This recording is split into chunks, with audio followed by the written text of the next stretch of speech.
Uh-oh, we got a bleeder. Look at that. 2019 GMC Yukon XL SLT. Customer states fluid leaking. This thing showed up on a tow truck about 20 minutes ago.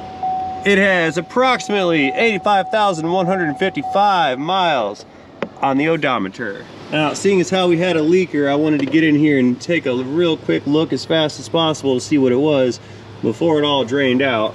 And realistically, I can't tell what's going on down here. It appears to be something around the front of the engine. Could be the thermostat housing right there. Could be the water pump. It could be the water pump housing. It could be a radiator, it could be a hose. But what I do know is there is coolant that has leaked out and flung all over everything while the engine was running.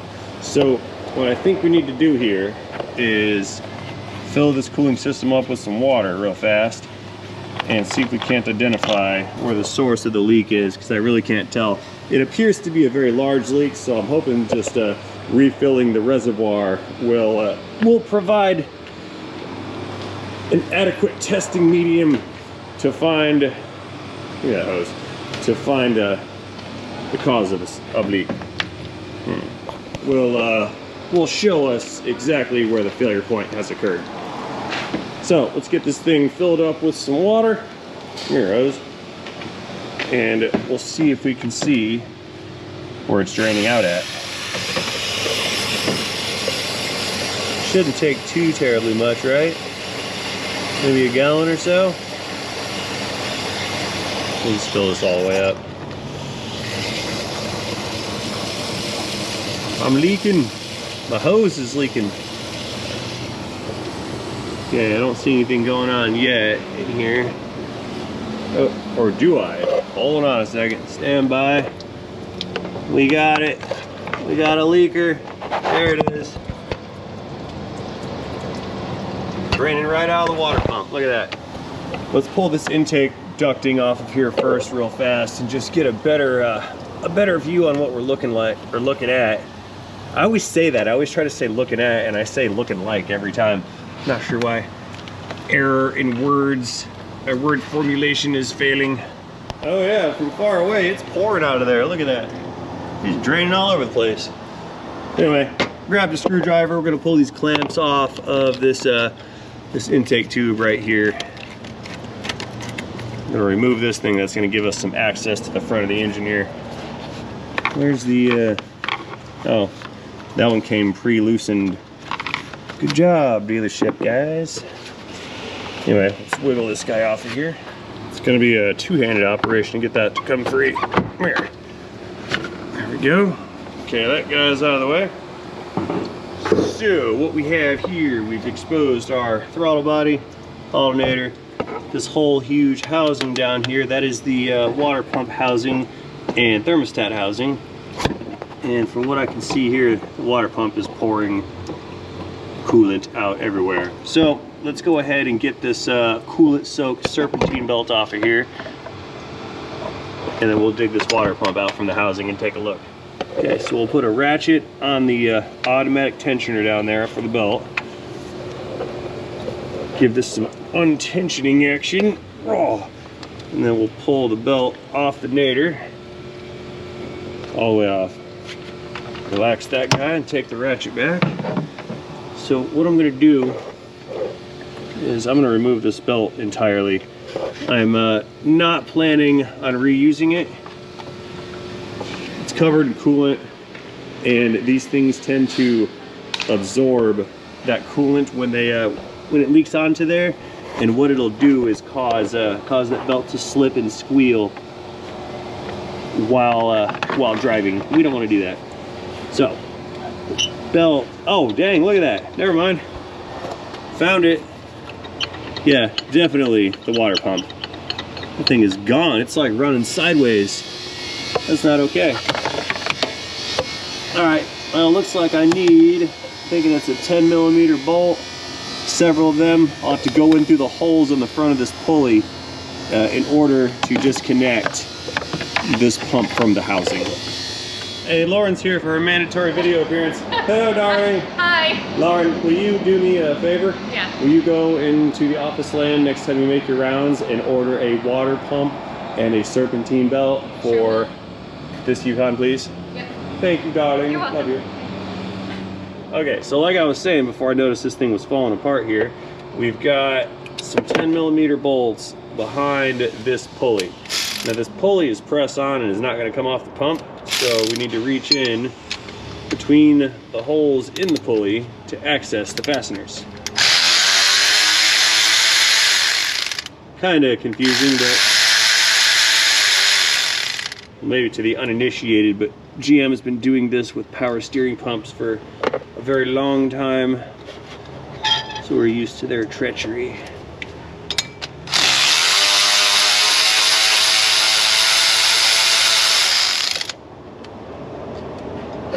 Another one going right around the line here.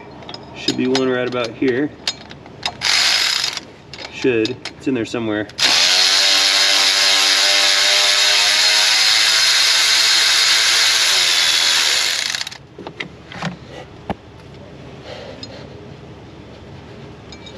Aha. And then the next one, right there. It's like a rotary phone.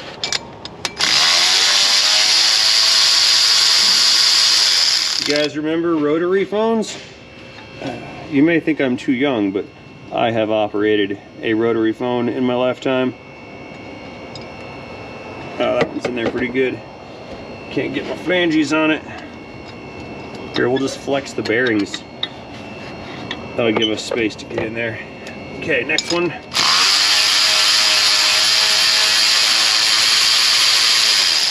I hope that this pump did not chew up the housing, because if the housing is damaged, that's going to make this job a whole different color.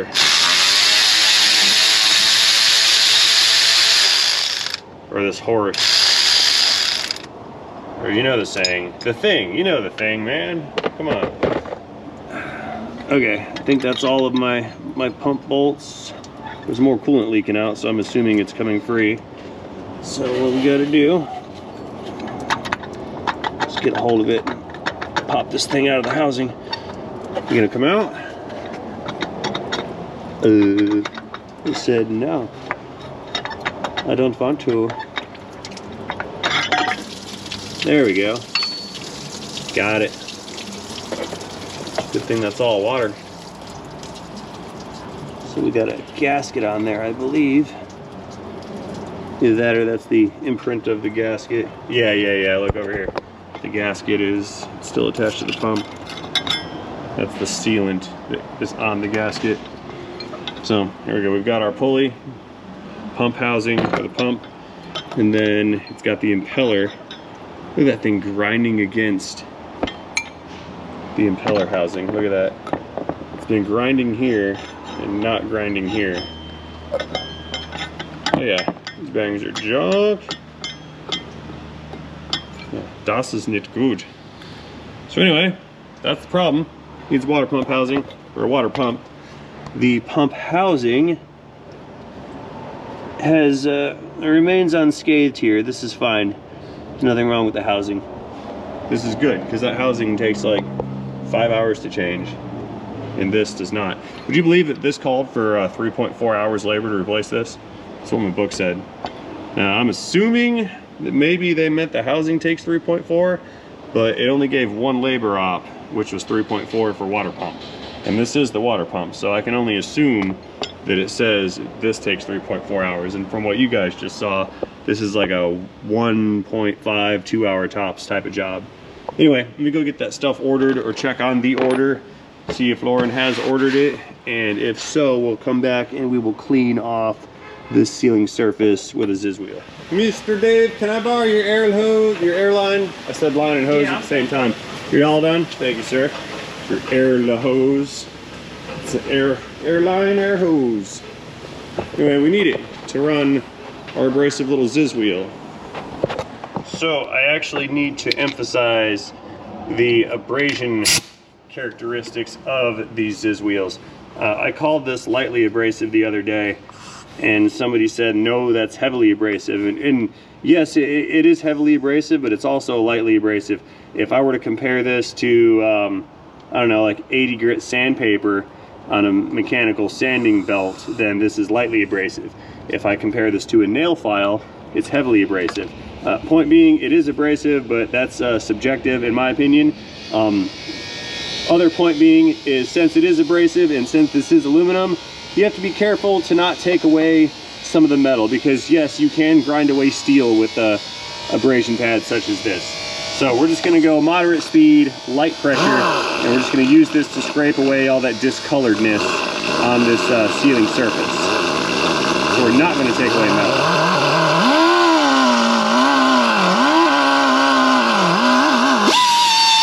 Oh, that was fast.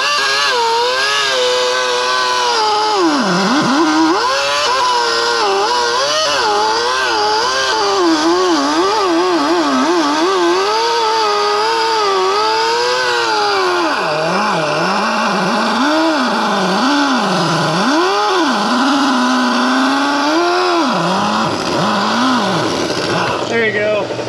Not shiny. I mean, kind of shiny. Shiny-ish. Nice and shiny-ish. Yes. Good. Okay. I now await for my replacement pump to arrive. Alrighty. X amount of moments later, and I have a replacement water pump suitable for this application. It's identical in nature from the other pump, because this is a GM pump.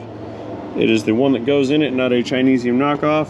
It came with a new gasket, and as we can see, this housing is not falling apart and the bearings are intact. So what we need to do, set our gasket up in there, make sure the holes are lined up properly, which they appear to be.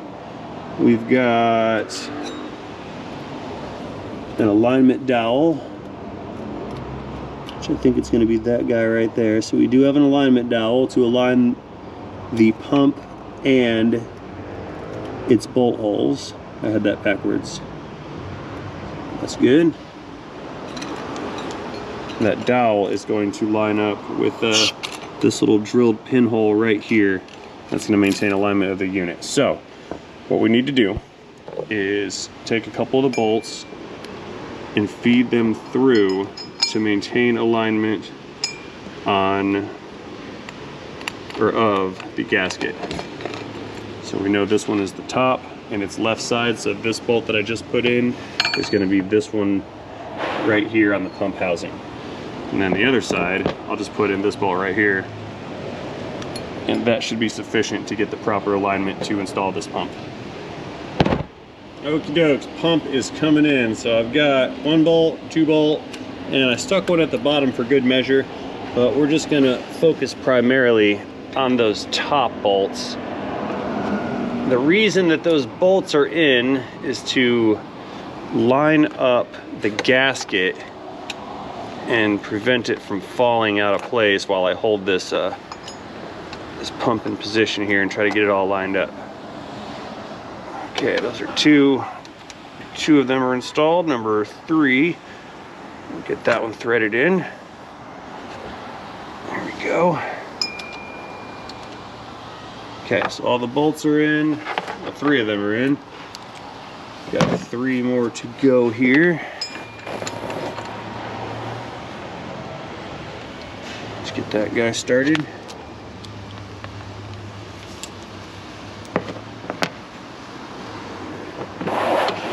Two more way down at the bottom. And last one.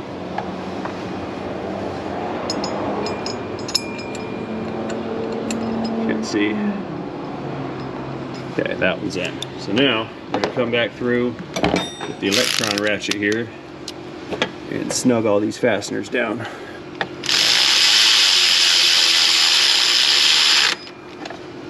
Click. Star pattern.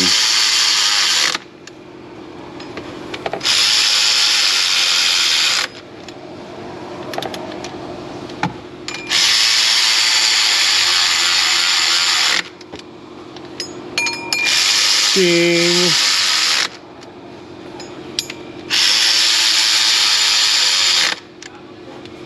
And we'll check that first one more time. There we go.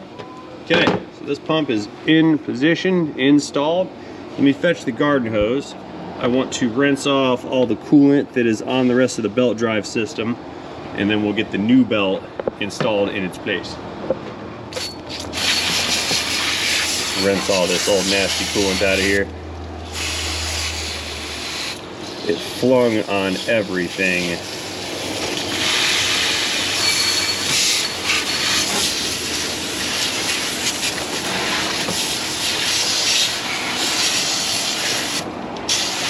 So listen, there are two more belts down there. There's one belt, which is a stretch fit belt for the AC compressor. And there's another belt, which is also stretch fit for the vacuum pump for the brake booster. I'm not going to replace those belts. The reason being is those are light load belts, whereas the primary serpentine belt is a heavier load belt, and I'm only concerned about squealing at this time. I don't think those other two belts are going to squeal after having been exposed to some coolant. I mean, if they do squeal, I got to go back in here and do this again, but I'm trying to not just fire a parts cannon on what could be or what could happen. There we go. All right, nice and shiny. That's good. Let's get the new belt. When we're down in position here, we'll set it up, put the intake back on, refill with coolant, and then we'll check this unit for leaks. Okay, belt coming in. The words are facing us, so they're easier to read. It's just a thing I do. Around the crank, and then we're gonna go, I think this is how this went, up, down, and around the water pump.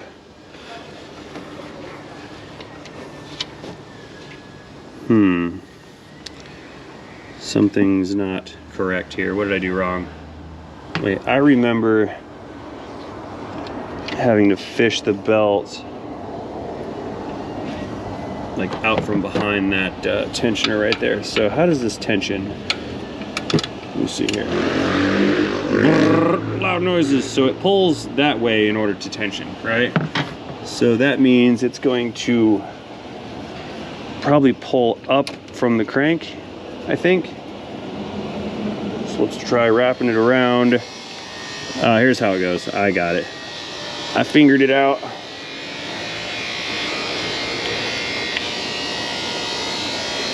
Yeah, there we go. I was using my noggin. With my noggin fully functional, I can put belts on.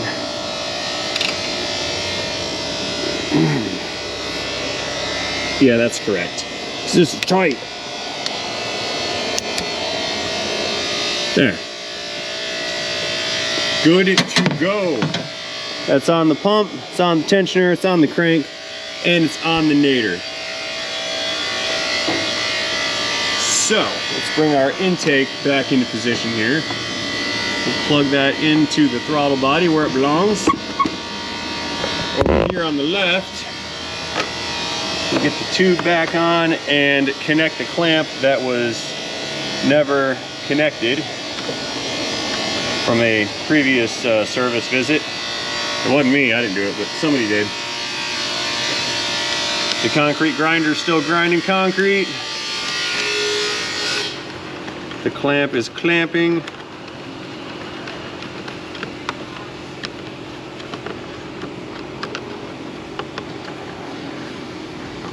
There we go. We've got one clamp. Is that gonna fit? Yep, one clamp right here at the throttle body. And there are two PCV hoses,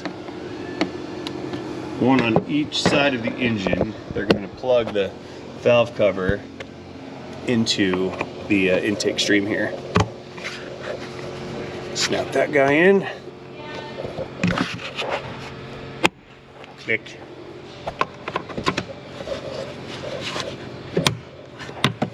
Beautiful, good to go. All right, let's add some coolant here. Now I did put a little bit of water in there, so this coolant is actually a concentrate. It's not a pre-mixed, ready to rock and roll coolant. This one is a concentrate coolant. And that will counteract the effects of the water. There we go. So it's going to be 1 gallon of concentrate, and then the rest of the coolant I'll do a 50-50 mix.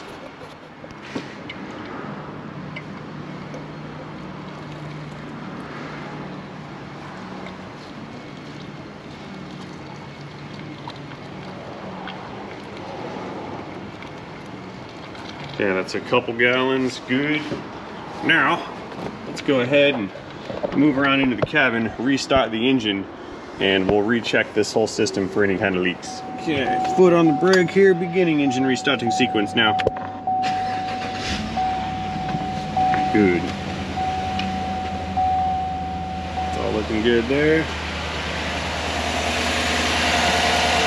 Okay, survey says my flashlight is dead. Cut. Okay, got some illuminators going here. You see our water pump? I do not see coolant running out of it. No more drainages and spillage going on back here. This is good. Let's see, our coolant level is looking fairly normal right now. All right, I just need to let this thing run, come up to operating temperature, let the coolant level settle, and I think this operation will be good to go. So guys, having said all that, I feel I have nothing more to offer you on this particular video other than a thank you for watching this video. As always, hope you enjoyed this video. Let me know what you think about this water pump in the comment section down below. Do not forget to tap that like button while you're down there, and most importantly, have yourself a great day. See you guys later.